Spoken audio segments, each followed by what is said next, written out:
The first thing that I remember is that my mom put on all these cortisone creams all over my body. And I remember that they smelled horrible. I was 4 years old, and this was the first time that I understood that I have psoriasis.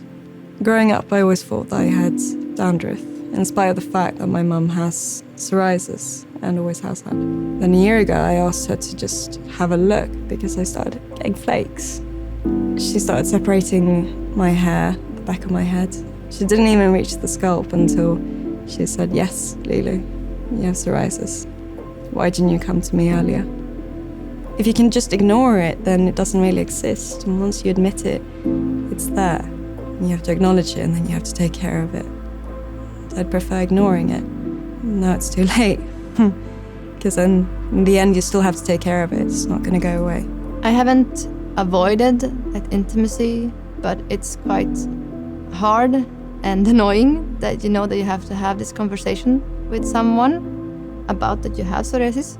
It's something that you don't like about yourself, about your own body, and then you know that you have to explain or talk to someone else about it, and just hoping that they will take it in a good way. It's not just a physical thing, it's actually a mental thing as well.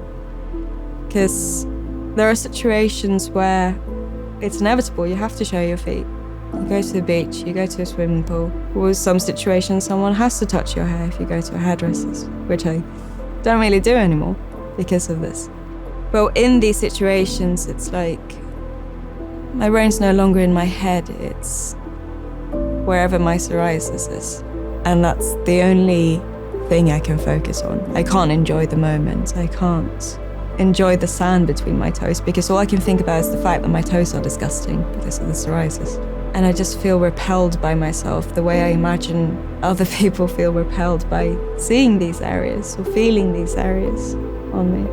Not necessarily because they are, but I believe they are, because I feel disgusting. The worst part is that I know that I can be fine for a period, and suddenly I flare up. I start to feel like worse. I start to get red spots, and that affects my mental health, and I start to be stressed. And I know that when I start to be stressed, that affects the disease, so it gets worse. With the World Psoriasis Day coming up, I'm hoping that people will be a bit more informed, spread awareness, and realize that this is just an ordinary disease. It's not repelling or disgusting, it's quite normal. And I'm hoping that maybe one day we can actually get adequate help.